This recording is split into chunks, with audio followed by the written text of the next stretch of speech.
important that a hunter learn what to eat in his part of the world and know where that type of food is available.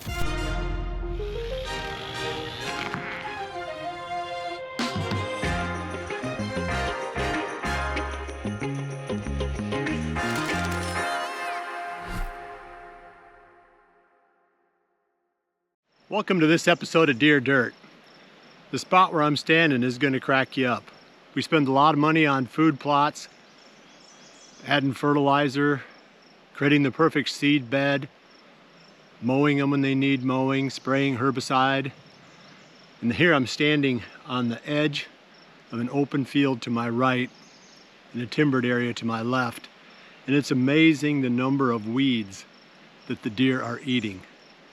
Last week I talked a little bit about habitat in the first episode, and today I want to go into more detail. Habitat really does two things. It's a place for the deer to find security, where they can hide from any danger, any threats, but just as importantly, or maybe even more importantly, it's something that they can eat. And I think that we forget sometimes that habitat really can be food. And that makes a huge difference. Having great habitat in your hunting area is really almost like a game changer. The best deer hunting that I've ever experienced in my life was during a time when the farm that I owned was going through a transitional period where everything out there was edible to the deer. It was hard to get them to come out of the cover. There was so much food, and they were so healthy. And they grew their biggest antlers. I felt like the farm could hold more mature bucks during that time because it was just so condensed. Everything they needed was in such small areas that they didn't have to range very far. It's almost as if the bucks didn't interact as much. So they were able to tolerate each other, at least the mature bucks, at a higher density. So that's one thing to consider. But let's talk more about why habitat is so important. So if you think about what deer eat, you know, I made a little joke about food plots and how these weeds are just as nutritious during the right time of the year, and maybe even more so. The deer have a way of picking through the area where they live and choosing the things that are best for them during that time. They're programmed that way. They know when they walk past something, if it's good for them, if it's what they need, if it's edible, they will eat what's best for them. They're called browsers. They pick their way through. They don't just go someplace, put the feed bag on, and eat until they're full, and then go back to their beds and lay down. That's not the way whitetail deer operate. So for us to create the perfect environment for them to live in, the cover, the habitat, needs to be, it needs to have certain qualities. It needs to be food as much as possible. So let's talk about what's not good habitat. I don't like grassland. Grass, you know, it's almost a starvation diet for deer. I've seen deer eating grass, but usually it's in the late winter when it's about the only thing that's green. They don't eat grass during the rest of the year. I don't like wide open timber. I was just in a spot a couple of days ago going through the farm and looking at some of the wild apple trees on the place and trying to figure out what I needed to do to make those spots better. And I came across an area that had a full canopy. There was nothing growing on the ground underneath that. That's not good habitat. You know, the deer may bed in those places because they can see a long ways and they're really comfortable, you know, being able to see any threat that's coming in their direction from, you know, further away. So they may use places like that, but it's not ideal. I don't like anything that's, say, one species. They call it homogeneous. Some people are big on switchgrass, and I've never been a big fan of switchgrass. You know, I've planted it, oh gosh, I don't know how many acres, 300 plus acres I've planted over the years on farms that I've owned. And the deer never really spent a lot of time in it. They'd pass through it and maybe a little bit of summer bedding, but switchgrass never really was the place that the deer, you know, were drawn to. And I think, again, it's because it's just one species throughout. It's just one planting. You know, having a variety, diversity. They don't really eat switchgrass, so they're not really there. It's not the same as the places where they can both live, find security, and eat. I talked to the district forester recently, and it was interesting because we had been doing a lot of timber stand improvement on this farm over the past couple of years. 130 acres worth we did in 2 years, and I figured between Carson and I, we'd cut down somewhere between 20 and 25,000 trees. And these are all junky trees that have no market value, small stuff, in some cases big stuff, but maybe it's an elm, or it's a pig hickory, or it's something that just creates this big massive canopy and doesn't let any sunlight in. So we'd gone through and done all this work, and the district forester came, kind of gave me a critique on the work that we had done. And he pointed out a few things we can do better. But one of the things that he said that really stuck with me was the value or the importance of having a goal of 50% canopy. In a normal woodland area, it's pretty rare to see areas that have 50% open canopy. And his point being, you've got to get that sunlight to the ground if you're going to get things to grow at mouth level to the deer. So what are those things that we're trying to create there?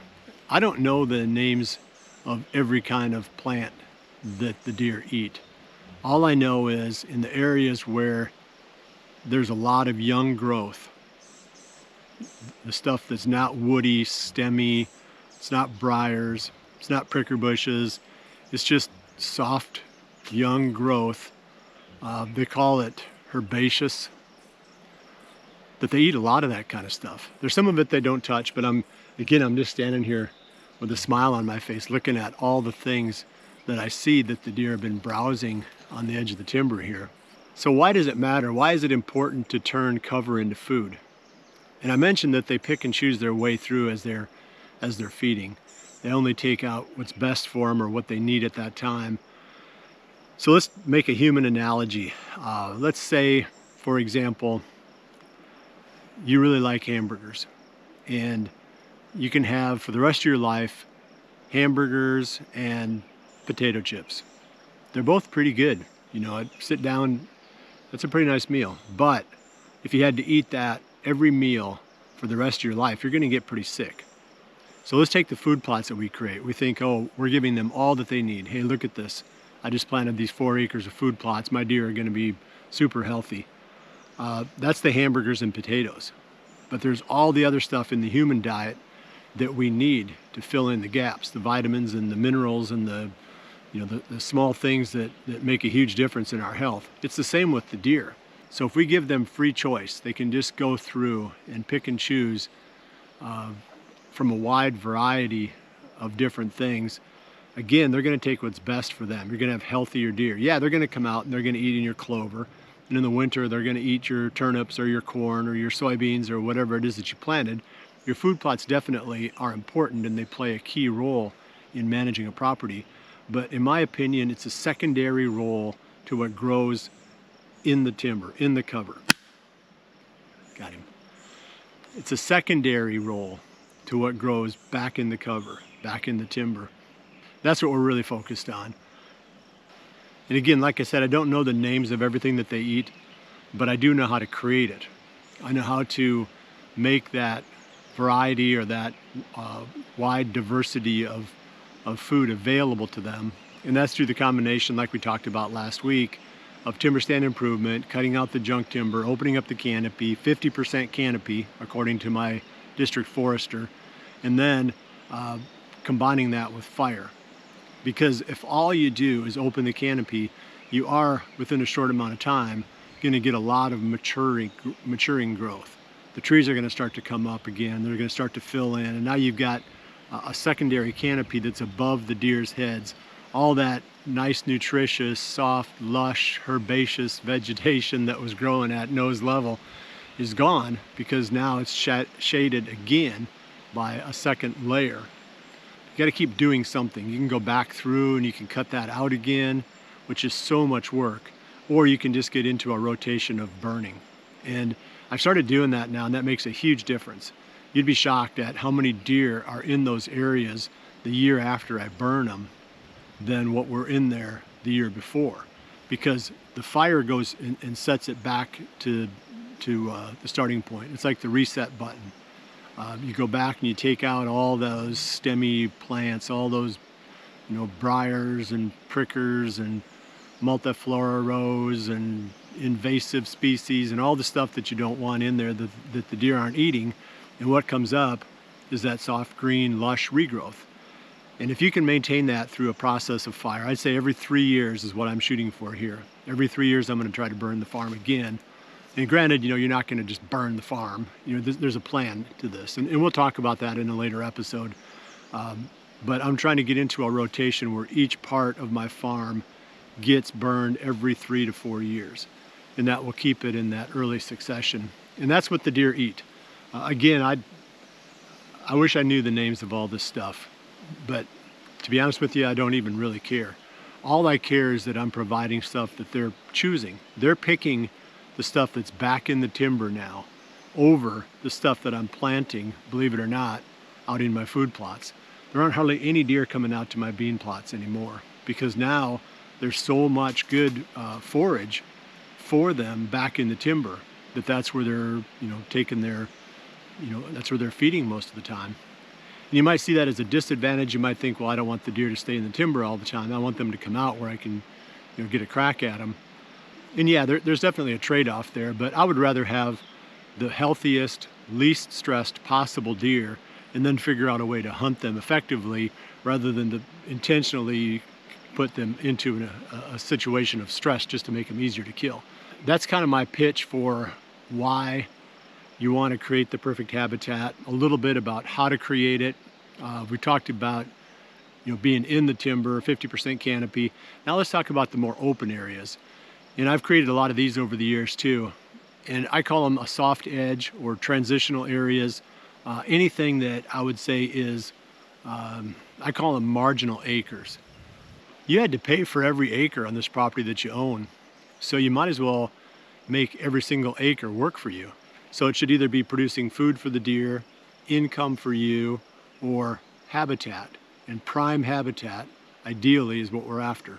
So if you look around and you see a grassy area, or you see marginal areas that aren't any of those three, not income, not food for the deer, not prime habitat for the deer, it's time to go to work and change those, fix them. And usually the first generation, the first, say, couple of decades in that process, you get what I call a transitional area or a soft edge. And these are going to be the spots that grow up thick and they start to fill in over time. Maybe you're going to get, you know, a few cedar trees in there, some oak trees, you know, maybe you've got a little small orchard that you create, you know, in the corner of one of these areas, and maybe a little switchgrass, you know, does work in there because, you know, that diversity of adding that into the mix can be definitely beneficial. But the whole idea is to have something coming up, something growing in that area to fill in those acres.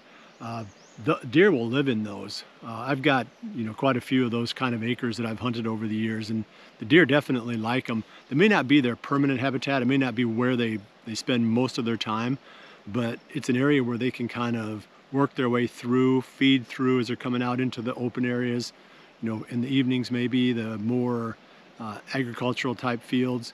These are important buffer zones. I call them transition areas or soft edges. One of the key ways that we've created these is either through bare rootstock plantings or just planting acorns on this property. And that's more of like painting the background. You're making let's say a painting for art class. And usually you'll start with the background and then you fill the foreground in over time. Maybe it's a flock of ducks flying over a lake. Well, you paint the sky, you paint the lake, you know, you work the mountains in, then eventually, you know, you put the reeds and the ducks in there and everything kind of goes on top of that background. Well, to me, painting the background is either planting, usually for me it's just oaks. I'm putting acorns down, but it could be a variety of other things depending on which part of the country you live in and where you hunt. Other species might make a lot of sense. Again, the local forester can really help you out. NRCS offices can help you out because there's usually some type of a program available through these agencies to improve habitat, to take these marginal acres and make them productive for something. It may not pay the entire cost of doing this work for you, but there's usually some cost share out there. So that's a good spot to check first. So when it comes to habitat, those are the key things that I look for. 50% canopy when you're in the timber, which is shockingly aggressive once you start actually doing it and seeing how open that is and how many trees you have to cut. It's pretty aggressive timber stand improvement, or you might have to do even a commercial harvest in order to open it up that much. And then you got to maintain that early growth, that early succession, usually with fire. Like I said, that's the easiest way to do it, because you can cover a lot of ground fast. If you got to go back and cut it every 10 years and take out that second canopy, boy, that's a lot of work. It's just so much easier if you can just burn through it every 3-4 years. So that takes care of the cover, and then you get out into the more open areas, in these transitional areas or these soft edges. I like to start out with some type of, let's say, something you want long term. What do you want there as sort of the backbone of your property long term? Do you want oak trees? Do you want plum thickets? Do you want crabapple thickets? Whatever that is, that's where you start, and then you can build in around that over time. Well, hopefully this has got you thinking a little bit. The key, I think, if you want to take one thing away, is the importance of turning your cover into food, and why that's so beneficial for your deer, and how long term that's going to not only make them healthier, but it should help you carry a higher density of mature bucks on your property. And those are all good things. Well, I appreciate you joining me, and I'll see you right back here in another week for the next episode of HuntStand's Deer Dirt.